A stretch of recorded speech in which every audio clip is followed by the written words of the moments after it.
présente Daniel Duluc, ici, et Daniel Payette, qui vont faire le rapport de l'atelier 1 qui s'intitulait « Fiscalité et exercice de la laïcité ». Nicole Vermette et Jean-Paul Lahaye nous ont présenté un tableau des pertes en taxes dues aux écoles privées confessionnelles, les lieux de culte et les cimetières. Ces établissements ou institutions ne sont pas fiscalisés au Québec. Un total de plus de 153 millions de dollars n'ont pas été perçus en taxes. Conséquemment, ce montant est absorbé par les contribuables. Ensuite, on a eu Violaine Cousineau, une commissaire indépendante à la CSDN, qui nous a expliqué que 55% des écoles privées ont un statut confessionnel et parmi ces écoles privées-là, plusieurs sont de statut confessionnel catholique. Elle a ajouté qu'il faudrait commencer par éliminer les subventions aux écoles catholiques qui forment la majorité des écoles privées, afin de couper court à toute demande d'exemption fiscale de la part d'autres communautés religieuses. Ensuite, on a eu Mme Boucher de l'école Ensemble, qui nous a présenté la situation des écoles privées au Québec. Elle disait qu'en 1968, 5% des élèves fréquentaient l'école privée, tandis qu'en 2018, c'est plus de 21%. De par ces faits, les écoles publiques ont tenté de se concurrencer entre elles afin de rivaliser avec l'école privée. Et ils ont parti des programmes d'enseignement, exemple l'éducation internationale, sport-études, des programmes à vocation particulière au public.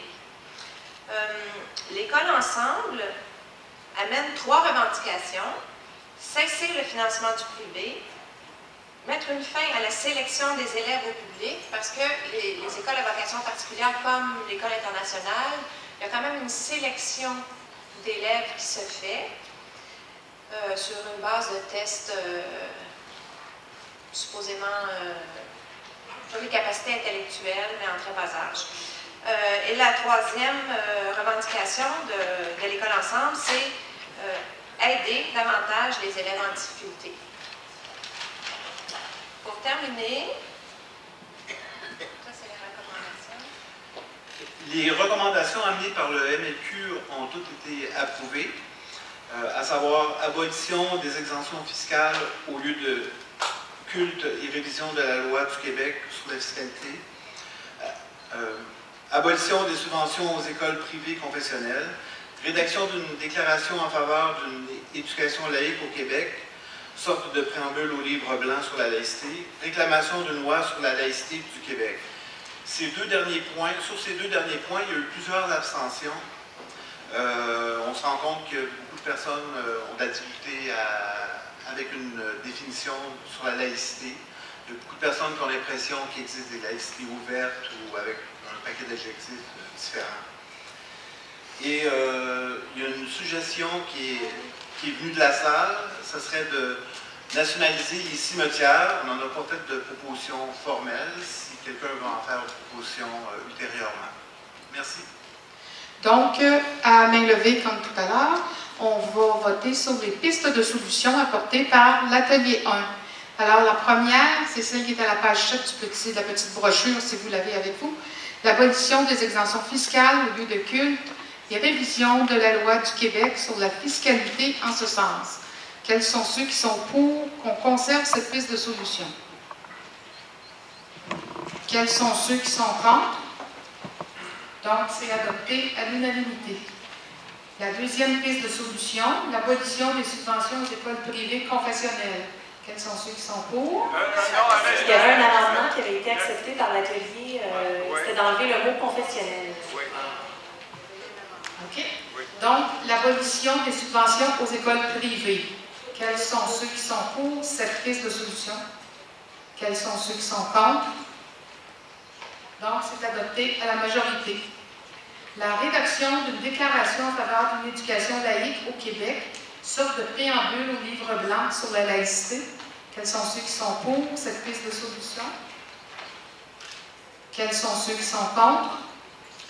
Adopté à l'unanimité. La réclamation d'une loi sur la laïcité au Québec. Quels sont ceux qui sont pour? Quels sont ceux qui sont contre? Donc, il y a unanimité. Cesser le financement du privé. Est-ce que, Daniel, tu peux relire celle qui venait des 3 recommandations qui venaient du groupe, là?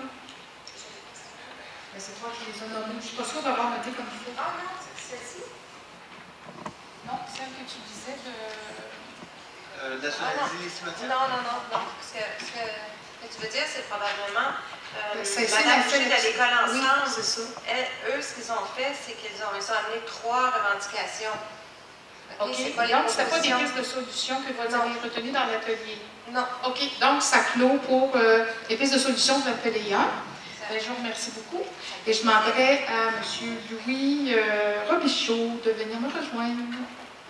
Alors, Louis va nous présenter le résumé et les pistes de solutions retenues dans la désertion des écoles publiques et des écoles clandestines.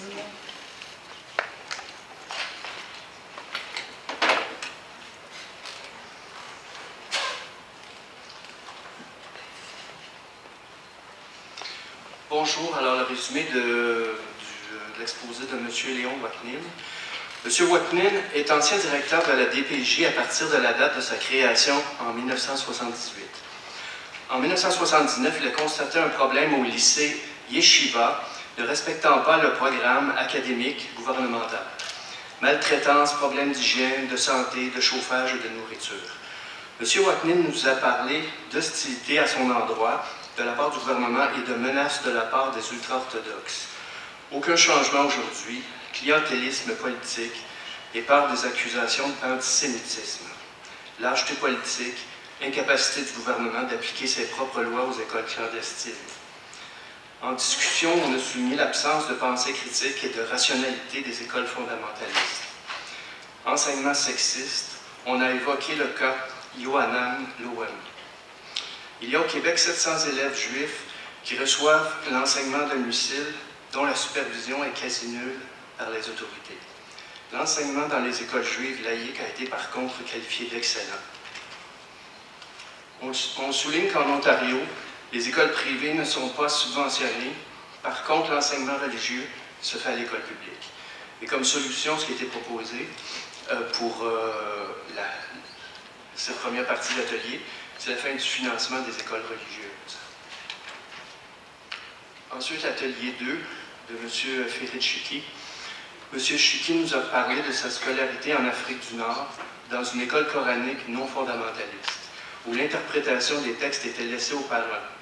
Maintenant, au Québec, c'est l'enseignement du wahhabisme, salafisme et communisme qui fonctionnent à la menace, le châtiment, de l'enfer et personnalise l'ennemi, mécréant, juif, athée, non-voilé, apostat, etc. On parle de ségrégation sexiste.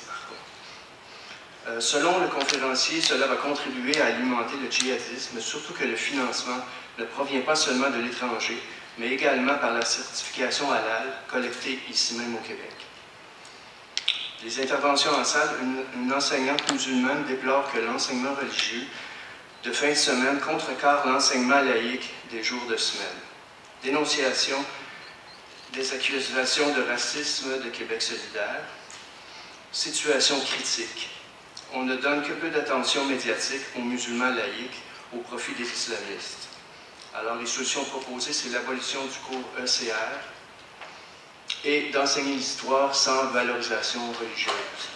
Alors, il y a une citation de M. Chiki, « Il y a de grands risques si on n'amende pas les chartes » et pose la question, « Les chartes sont-elles aussi immuables que les livres saints? » Alors, voilà. Donc, tu me corrigeras si je fais erreur, oui. Donc, la piste de solution proposée, c'est l'abolition des subventions aux écoles confessionnelles? Les écoles religieuses. Des écoles religieuses. Quels sont ceux qui sont pour cette proposition? Quels sont ceux qui sont contre? Donc, c'est unanime. L'autre, c'était l'abolition du cours ECR. Quels sont ceux qui sont pour cette piste de solution? Quels sont ceux qui sont contre?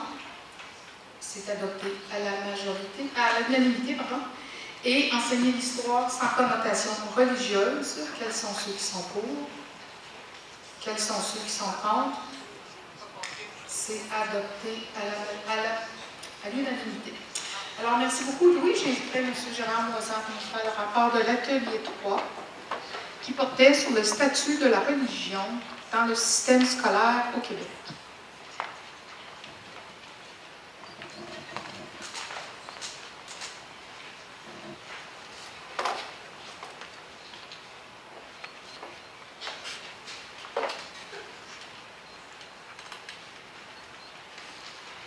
Alors, nous avons discuté de 3 choses. La première, le contenu.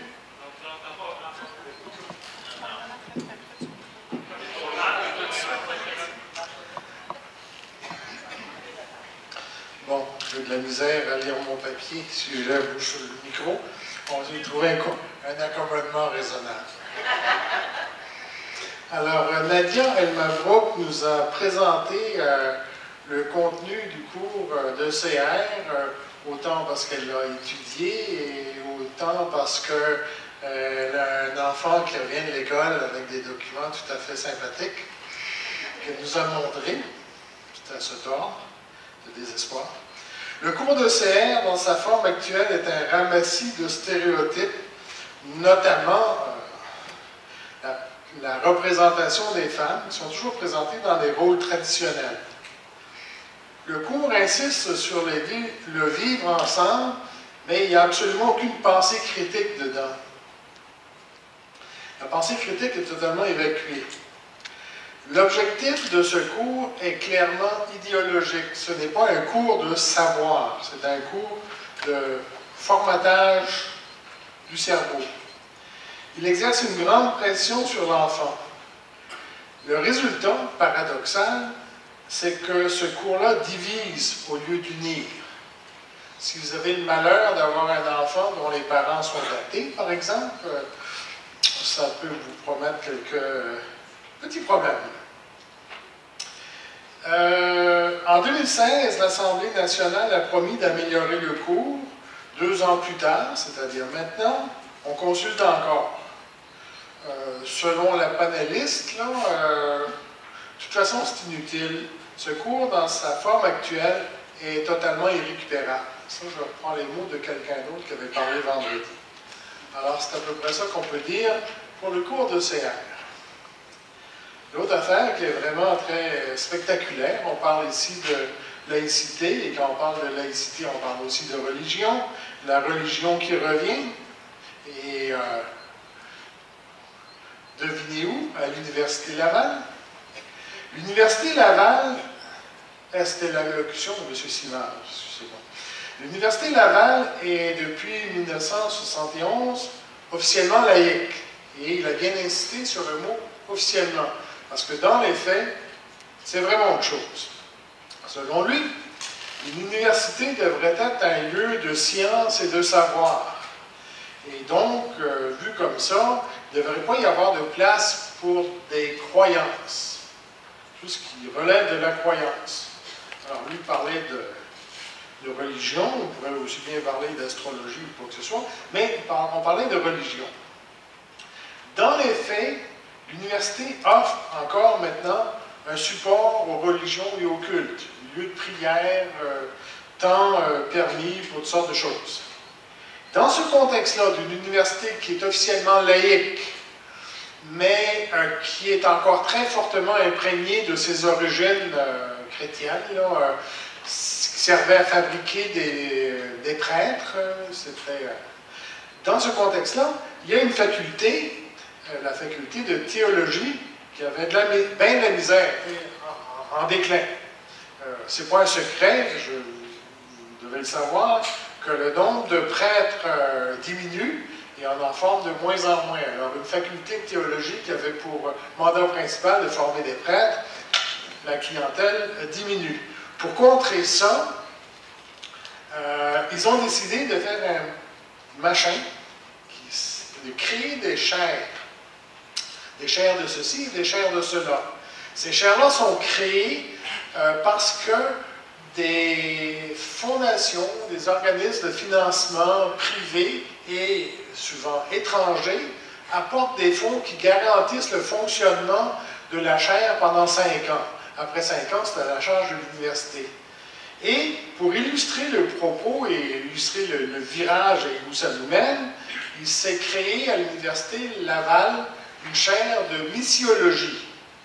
Alors, si j'avais dit biologie, vous auriez trouvé ça normal. Maintenant, la missiologie, qu'est-ce que c'est?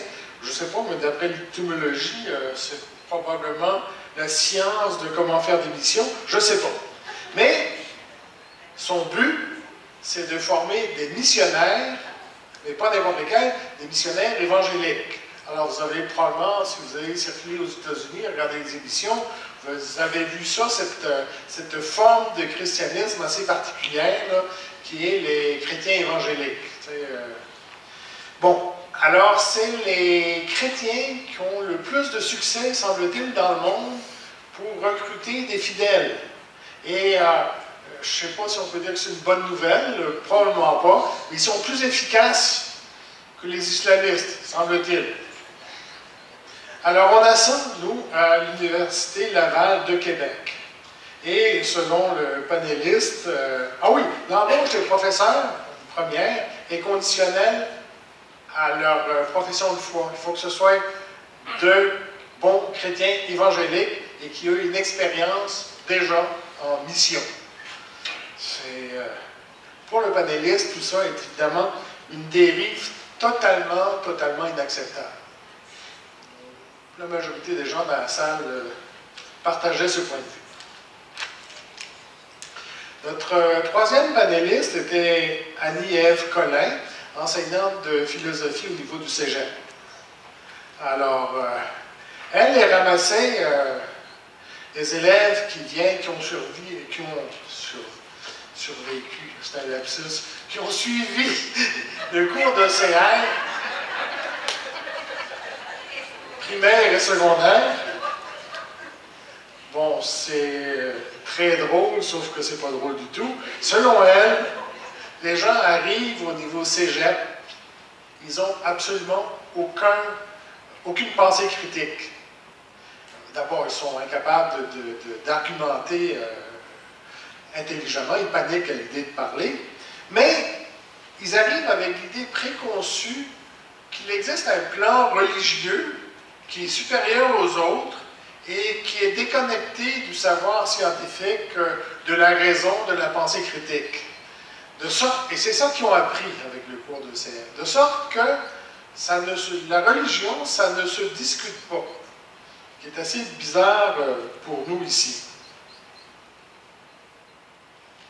La pensée critique, c'est pourtant la base d'une démocratie qui fonctionne. Si on n'a pas la manière de réfléchir à ce que nos politiciens font, au projet de société qu'on veut se donner, ce qui est bon, ce qui n'est pas bon et pourquoi, on est foutu si on n'a pas ça.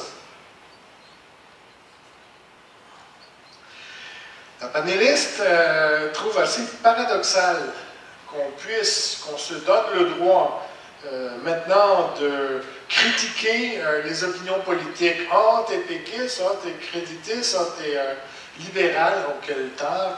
Mais bon, on a le droit de faire ça, on a le droit de dire ça. Mais on n'a pas le droit de critiquer la religion de quelqu'un. Bon, peut-être que ce serait malhabile d'attaquer quelqu'un sur le fait qu'il pratique telle ou telle religion, mais on pourrait au moins parler des valeurs qui sous-tendent une religion. Et ça se discute. Mais non, pour les élèves qui arrivent au niveau cégep, la critique de la religion, c'est hors d'atteinte de la pensée critique. Un peu, on retrouve ici une définition étendue du racisme. J'ai aucune prise sur ma couleur de peau. De la même manière, je n'aurai aucune prise sur la religion que je pratique, si j'en pratiquais une. Je n'ai pas choisi, ça m'est donné, j'ai aucun choix. Bizarre. Alors, pour la panéliste, le rôle de la philosophie dans tout ce débat-là, la philosophie doit absolument casser le dogme selon lequel on ne doit pas critiquer la religion. Si c'était déjà ça une chose qui pouvait être faite au niveau cégep, ce serait déjà beaucoup de gagné. On a eu aussi une intervention de Bernard Ouellette qui est venu nous expliquer le concept de café philo. un petit truc pas mal intéressant, parmi lequel des enfants apprennent à prendre la parole, à conceptualiser, à raisonner correctement et à tirer des conclusions justes. Alors, on parle d'enfants, mais d'enfants qu'on amène à discuter sur des sujets de toutes sortes. Et d'ailleurs, pour ceux que ça intéresse, sur YouTube, il y a des vidéos d'un certain Michel Théoisy qui est à l'origine de ce concept. L'UNESCO a même mis en place une chaire de philo pour enfants à partir de ces expériences. Selon Bernard Ouellet, ça constituerait une piste intéressante pour améliorer ou remplacer, ou en tout cas, bref, le fameux cours d'OCR. Bien. Alors, cette fois-ci, pour les pistes de solutions, je vais fonctionner d'une façon un petit peu différente pour cet atelier. Nous étions tous à l'atelier 3. Il n'y avait pas d'autres ateliers en concurrence en même temps. Donc, on a déjà voté les pistes de solutions. On ne les votera pas une deuxième fois quand même. On est quand même tous trop jeunes pour avoir oublié déjà ce qu'on a fait ce midi. Et je vais demander quand même à Gérard de nous relire les pistes de solutions que nous avons adoptées pour qu'on les ait en tête pour le reste des deux autres ateliers tout à l'heure.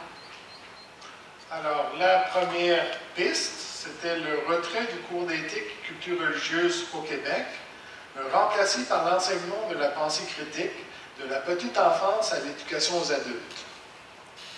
La deuxième piste de solution, c'était l'abolition du service de pastoral dans les institutions scolaires du Québec et la promotion du concept des cafés philo que je viens juste de vous expliquer.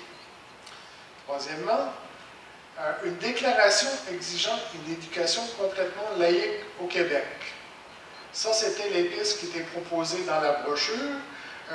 En discutant, l'Assemblée a ajouté, ce serait plus un amendement qu'une proposition. Ça, en fait, ce serait un enrichissement de la première proposition, qu'on ajoute le volet citoyenneté à la proposition principale. Je vous rappelle, c'était retrait du cours éthique et culture religieuse, le remplacer par l'enseignement de la pensée critique, de la petite enfance à l'éducation aux adultes et formation à la citoyenneté.